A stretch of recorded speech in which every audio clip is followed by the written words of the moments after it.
When we talk about technologies, we are specifically focusing into cybersecurity.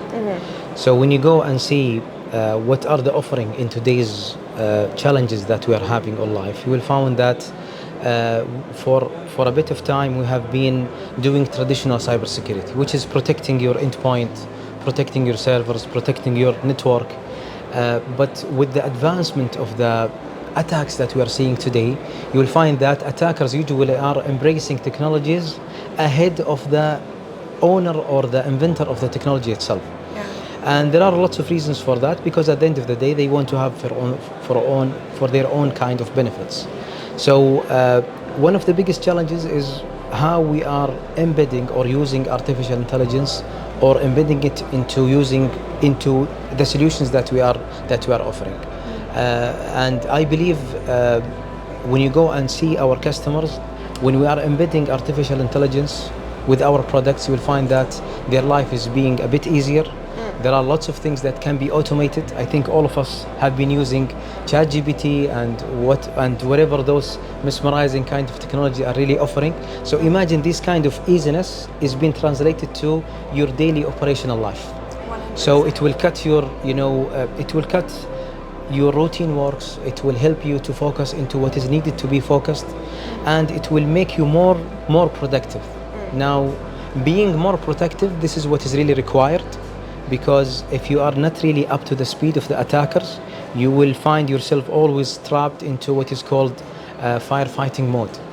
So he is ahead of you most of the time, and you cannot go out of this kind of trap unless and only you are working in a smarter way.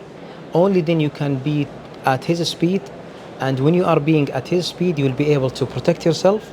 And sometime when you are reaching a different level of maturity, you will be on a proactive mode where you can anticipate what he's targeting and try to block it before the harm is really happening. And in your opinion, what would be the biggest threat for companies in today's society? Like, what would be the biggest? In our region, Middle East, I can say that there is no problem with spending. Spending, we are very wealthy states, the whole GCC I'm talking about, and comparatively also for the Middle East. So spending is not a problem. The availability of technology is not a problem. I can see that our region is one of the first region to go and embrace technologies. The real challenge that I'm seeing on the region is the technical skills. Okay.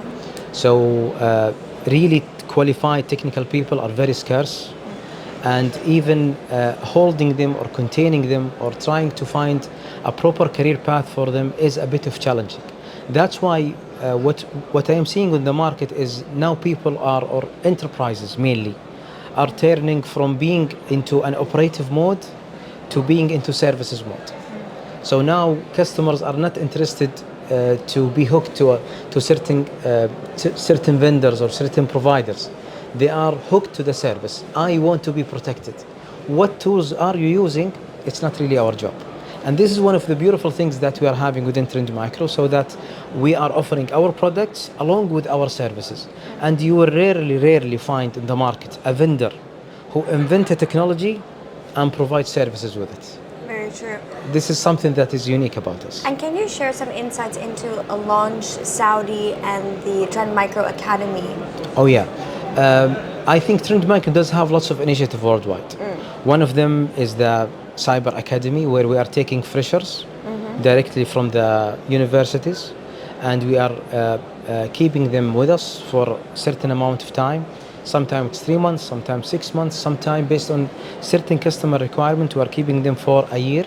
And the main reason for that is when they are graduating from the academy, they are ready, I can say they are plug and play. Amazing. So they have the practicality of the market, they have what is really required to do the job. But there are also other beautiful initiatives within Trend Micro.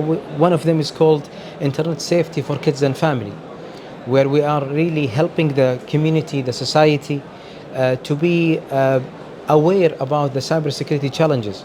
I'm sure all of us does have kids and does have service housemaids and those people, and they're using their own phones, and the kids are using their own game stations, and all of them are connected to the same network.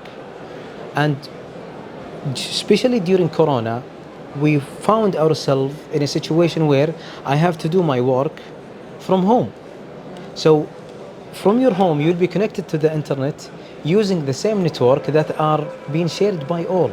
So if they are not really protecting themselves, whatever vulnerabilities are on their devices, it's gonna find its way in a way or another to your device. And at the end of the day, you will be impacting your own organization.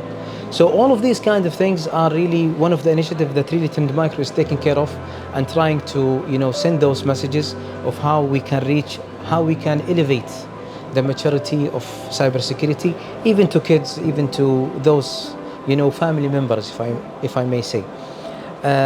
And the third actually initiative that we are having is actually we are having it with the universities, where we are helping them to improve their curriculum, so that whatever trends on cybersecurity and challenges are really embedded out there.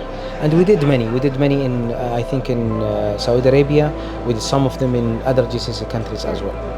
And what are the future trends that you foresee for cybersecurity? What would be the future trends that you foresee for cybersecurity in the GCC and the MENA region? I believe the whole region is moving toward service offering. This is something that I'm seeing it coming. The other thing that also trends that are coming is protecting the ecosystem. So let's go back a little bit, a couple of years back, when one of the major oil and gas company have been hit by Sham'un virus. When they have done all the studies, they found that on their enterprise level, things were okay. But to ensure that these kind of incidents are not coming again, they need to also secure the ecosystem. What I mean by ecosystem, I mean everyone or every entity that has any transactions within that oil and gas company, they have to be protected. That's why if you want to be a vendor for that company, you need to be certified from a cybersecurity perspective. What does that certification mean? That means you have to obligate to certain rules, you need to follow certain due diligences, and you need to ensure that your organization is very much protected, so that I can exchange business with you. Only then those kind of threats have been contained, and the maturity level or the risk level went to a very different level. So when you talk about trends, I think artificial intelligence is one of them, but you don't know what is really happening with technology. Technology nowadays is, I don't know if Elon Musk is now embracing, or embedding some kind of chips to our brains, and never know what different level it will introduce us to. But I think this is the beauty when we talk about cybersecurity. Our company is very innovative. I think we are the first to invent the name antivirus 38 years back. And until today, we are focusing into cybersecurity, and we are eminent into cybersecurity. And this is what we are heading toward.